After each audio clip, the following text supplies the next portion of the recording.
With Conrad Hussey dismissed from the Florida State football team, how will the depth chart evolve?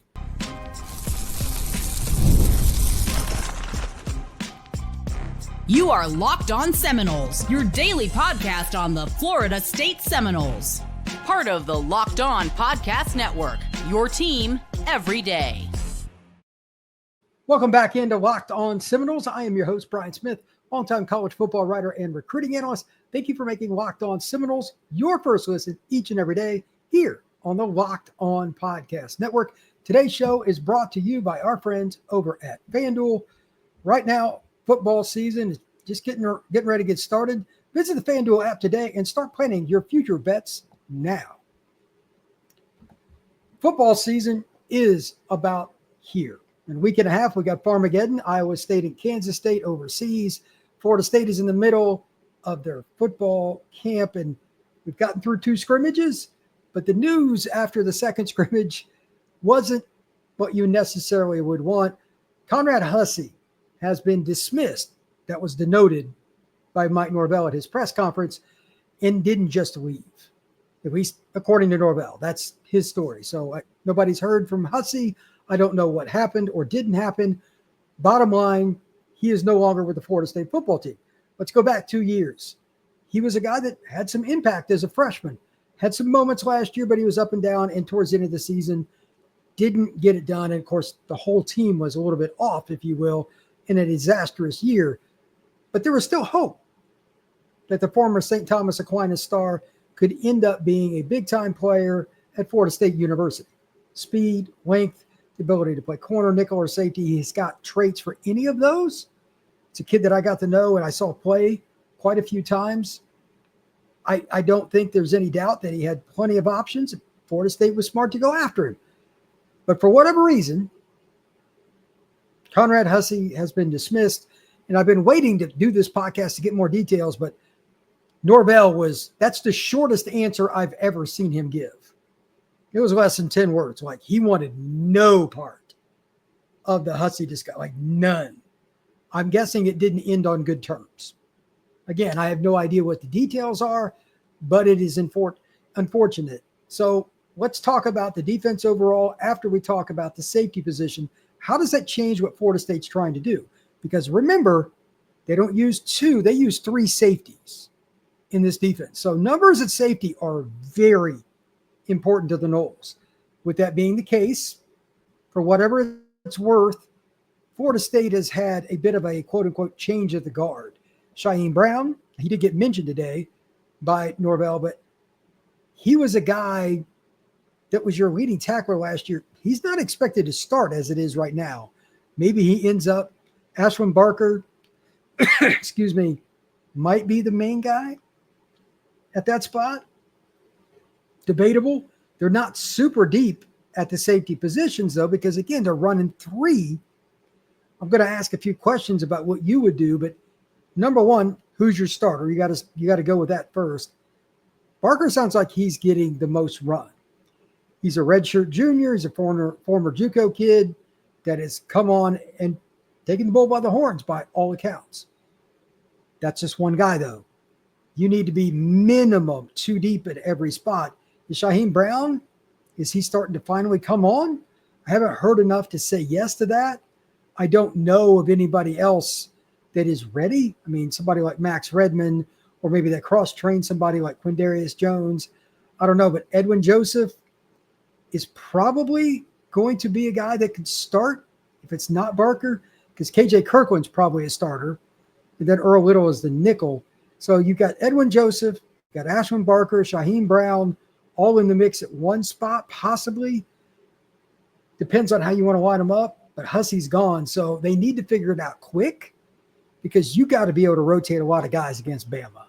And it's going to be 100-plus degrees on the field at Doak Campbell Stadium, because it's a 3:30, 3:35 kick or whatever it is, maybe 3:40, TV is with commercials. On August 30th, they've got a very difficult task ahead of them, and I don't think that it's going to be easy to get it done. You've got to be able to figure out who it is, but not overrun them with reps, because it's hot as bejesus down there Tallahassee right now anyway. So the safety spot, here's my questions. Do they move anybody over from running back or receiver or corner to add depth, or are they good? And can they, number two, can they get everything they need done in fall camp without overrunning these guys with too many reps? I don't know the answer to that second one, and that's why I brought up the first question, bringing somebody over. I would try like crazy, and maybe a walk-on or somebody else figures it out, but numbers at safety are very, very important in Tony White's defense, as much, if not more, than just any other position on that side of the football. That's a lot to ask. It's a lot to ask. So how would it impact the D? Well, if KJ Kirkland starts, this will be his first year being the guy. He's a redshirt sophomore, really highly touted player out of Jacksonville Reigns. That's good news. The other spot, sounds like Little is the guy, but now is Joseph definitely the other starter? I don't know. Is it Barker? We've heard about him possibly starting. And who would be the backup at which spots? Because I don't see three more guys that they're anxiously awaiting to put in those spots yet. So losing somebody that I thought could compete for playing time, if not start, to me is a little bit concerning. And it should be for all Florida State fans, because the depth chart, while it evolves throughout a fall camp, just flat losing a guy. I mean, it's one thing for a guy not to play well for a couple practices and he moves back on the depth chart. To flat lose a guy, that's pretty rough. So maybe Ricky Knight, maybe Charles Lester, somebody might move over. Maybe it's Kai Bates. He's big enough. He was over 200 pounds coming out of high school. But Florida State isn't in a perfect spot at safety. And let's be honest. Going into the spring, that was probably one of the deeper spots, but we thought Brown was going to be a key guy. He hasn't been yet. And we thought Hussey was going to be a pretty good player too. Now he's off the team. That's a big chunk of change you're losing there. It's unfortunate, especially with the opening game being the Alabama Crimson Tide, but that's college football. You got to buck up and figure it out. This is Florida State football. I'll be curious to see how they do the rotation and who starts where. Are they going to cross-train guys? There's so many possible questions about Florida State secondary, but this much I know. I trust Coach White and his scheme, and above all else, this is why I'm still good with the defense. And I was writing down some notes about this earlier, and this is number one on the board, why I thought like Florida State was going to be better this year. They got more talent, and they've got better coaches. I mentioned that the other day. Well, you could also add accountability. Top of the board now. Florida State, they got rid of Hussey for some reason. Again, Norvell used the word dismissed. That's not necessarily a mutual parting of the ways. So they're not going to take any fluff from anybody. And I think that's something this program probably needed last year, to be really honest, and probably should have dismissed a few guys is my guess. But they kind of did that way in the offseason with a few guys that ended up transferring. Let your mind wander who I'm talking about. Some players that went to other prominent programs and needed a fresh start. Good for them if they do well. But Florida State needs to get back to being a team again, like that 23 unit. There were too many individuals last year. If you have problems, you got to get rid of guys before the season starts. You got to know who your rotation is. You got to know who your depth chart is. You got to know, as a player, who you can count on. So good for Florida State, and they should be able to figure this out a little bit easier than what I originally thought. So let's talk just briefly about who will surprise for Florida State at 2025 and why, as a team, I think they will surprise. This, to be honest, just gets added to the list because, again, if you don't have discipline, if you don't have a team bought in, it's over. Florida State getting rid of Hussey, if they truly needed to, good. Again, I don't know the reason, but I'm glad they did. When we come back, I'm going to talk about why I think Florida State is trending towards being a surprise team, not only in the ACC, but in college football. That is next here on Locked on Seminoles. Today's sponsor is FanDuel, and on August 26th, it is officially FanDuel Futures Day, a brand new holiday for football fans who live for bold predictions and preseason hunches. For 24 hours only, FanDuel is giving you deals on NFL season predictions. So whether you're calling for your MVP, eyeing a long shot division winner, or ready to crown your Super Bowl champ before week one even kicks off, this is your moment.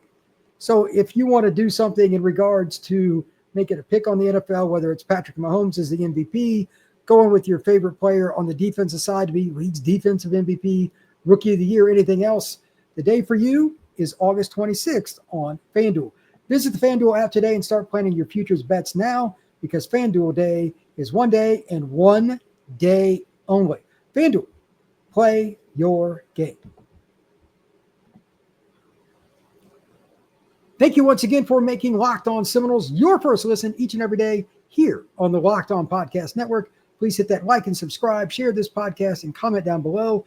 And if you're on Apple, make sure you hit that automatic download for me. All right.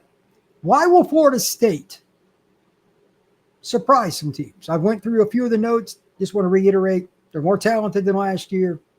They certainly have better I cannot stress how much I think the defensive staff, just going to go with that, this is an easy barometer, has improved. They ran too many things last year that didn't fit the personnel. It's just going to be a better fit long term, especially in the front seven. Back seven maybe a little bit different, especially the back five. But Florida State's adjusting there as well. Maybe Hussey, maybe that's one of the reasons he's no longer with the team. I don't know. But I know that Coach White holds players accountable, and so does Terrence Knighton, and so does Sertan, and so does the staff. Like, everything has been very consistent with the press conferences and what news has come out for holding guys accountable. Do you really think that was the case last year? Again, I put that even above the talent increasing at Florida State this year. I really do. Got more guys that are held accountable. That makes a world of difference, and it motivates guys in practice to compete and get better. Iron sharpens iron. Florida State football is going to be better for that. And then finally, it's just motivation. After 2-10, if you're not motivated, what are you doing playing college football? So let's break that down overall. Look at the schedule. There's a handful of teams that are as good or better than Florida State. Bama, Miami's probably got a better roster top to bottom. Florida too. And then maybe you would say Clemson. But after that, got some good teams on the schedule. But do you really think Virginia, Virginia Tech, those teams? No. But with motivation, a chip on your shoulder, better coaching, a better balanced roster, probably, to be honest. A big Darryl in the middle who could be a top 15 pick if he really has the year that I think he is. Why couldn't Florida State be a surprise team? Let me give you a couple of examples. While I'm not going to sit here and tell you I expect them to beat Bama, I do not. I will never lie to anybody. I do not expect that. Prove me wrong. It'd be great. I'd love to eat crow on that, but I'm picking Bama. But Florida, we don't know what we're getting there. Clemson, they're back in the spotlight, but are they really ready? They have not played well in big games over the last few years. They've been really bad. Need to see that. So we'll see. Miami still hasn't won an ACC title, for crying out loud. And then overall, if you just kind of look at the schedule, who else is on that slate that you go, man, that team is just way better than Florida State? There isn't. So if this team is truly buying into the chemistry that the coaching staff is trying to build, the consistency, that accountability, that all ties together. It was one of the question marks I had with the new staff, because you don't know if the staff is going to be on the same page. But if you listen to any of the press conferences from the assistants and then the coordinators, and of course, head coach Mike Norvell, the message is linear. That is paramount in today's college football. Without it, you're going to be underachieving pretty much every single year. So which game or games do I think are most likely for Florida State to pull an upset or beat a team that most don't think? It's pretty simple here. I could see Clemson, I could see Florida, etc. But I think the easiest one to pick is Miami, because it's in Doak Campbell. Now, here's where it gets interesting, though, because it's not just the Miami game that counts. Every game counts. There is a very important 3-game stretch for the Noles. It involves the Miami Hurricanes. They play Virginia on the road on a Friday night. I'm just going to say it now, and Noles fans can get mad all they want. This game should be circled, because I guarantee you, no matter what Mike Norvell, Tony White, and the entire Florida State staff does, and no matter how well Virginia plays early this season, it is going to be incredibly difficult to even remotely get the top-notch week of practice that you need at a college kids who are at Florida State when you play Virginia. This is the classic trap game before your big rival.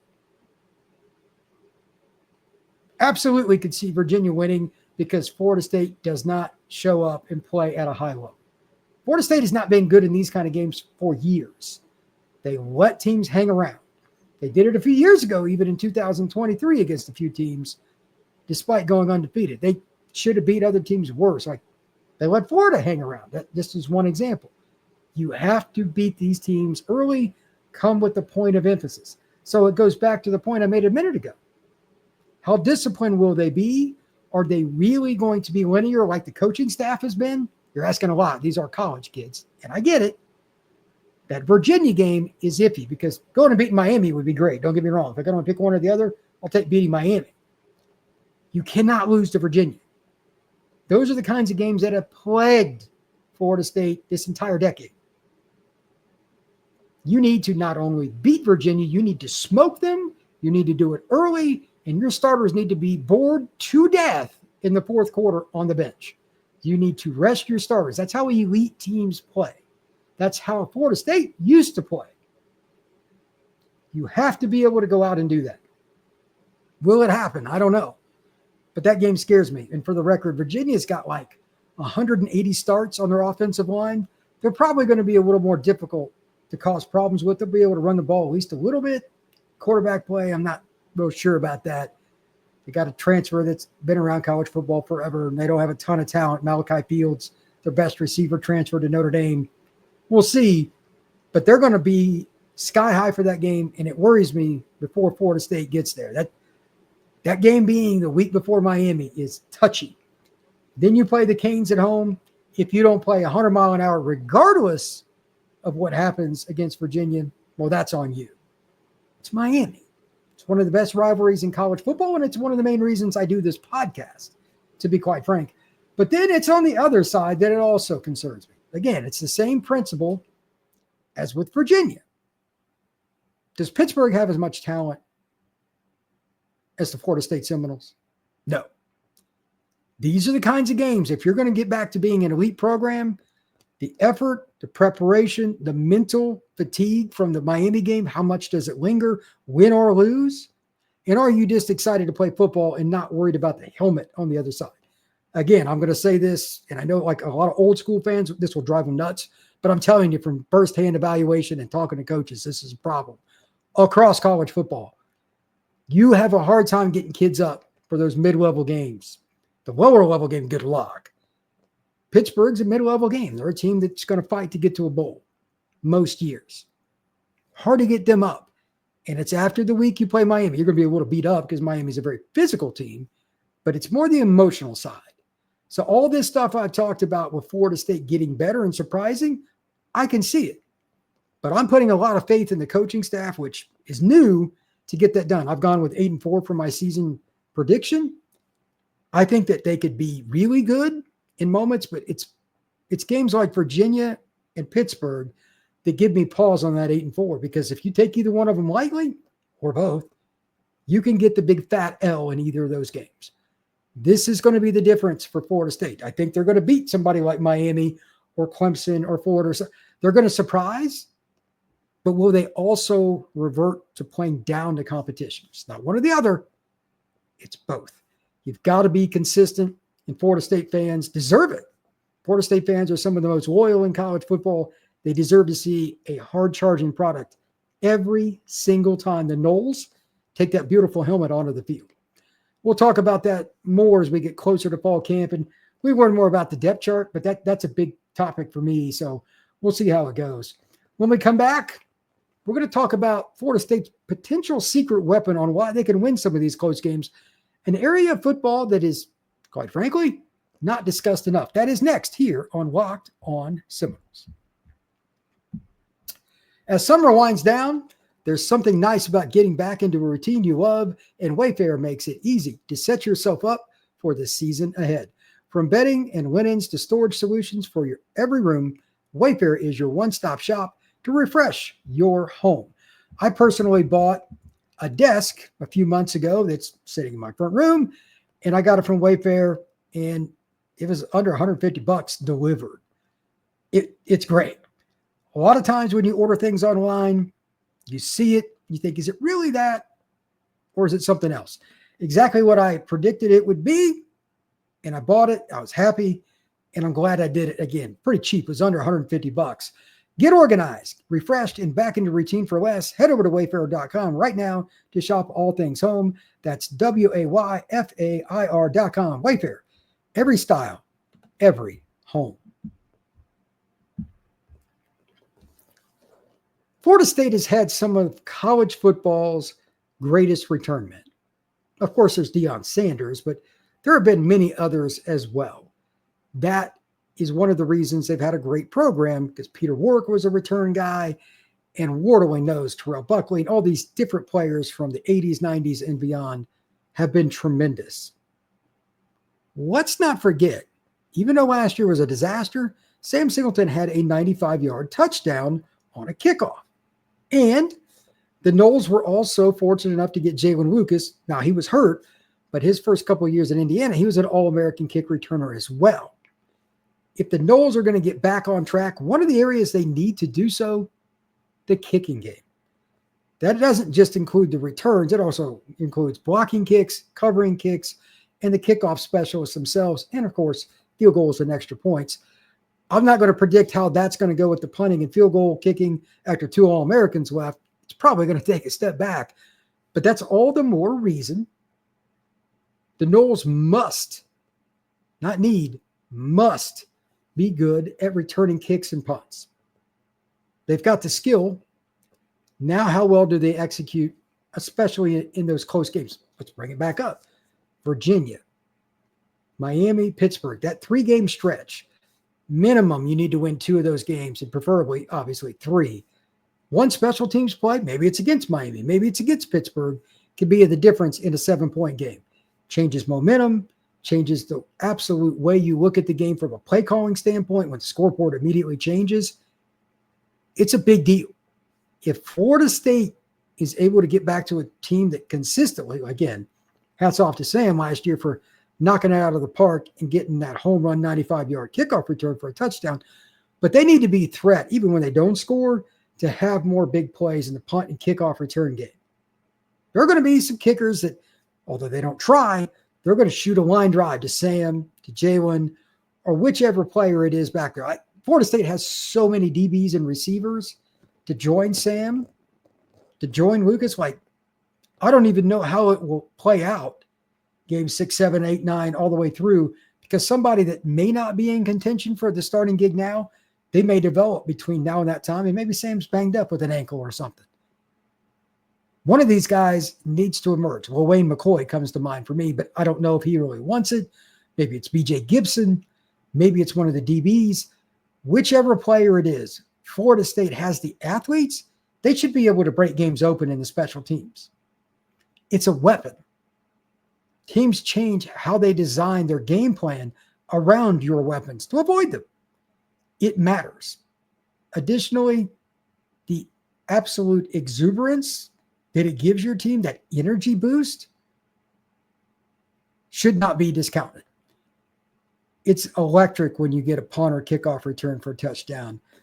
It's awesome just listening to a game when there's one going on and the TV announcer starts going nuts. But when you're in the stadium and you see somebody take one to the house, it's just different. Bill Campbell Stadium is about as intimidating as it gets anyway. What if Alabama had a kick returned against them by a Florida State for a touchdown? That could change that game too. There are a lot of different ways Florida State can win games to be better with their execution on offense and defense. All I'm saying here, do not discount the special teams play. They got too many guys that are talented enough to make plays. So let's see what happens this year. Thank you once again for making Locked On Seminoles your first listen each and every day here on the Locked On Podcast Network. Truly appreciate you stopping in, get all your latest recruiting, NIL, transfer portal, team news, injuries, everything else, and all the predictions we got going on. It's a lot of fun for me, and I hope you enjoy it too. Please like and subscribe. We will see you again soon here on Locked On Seminoles.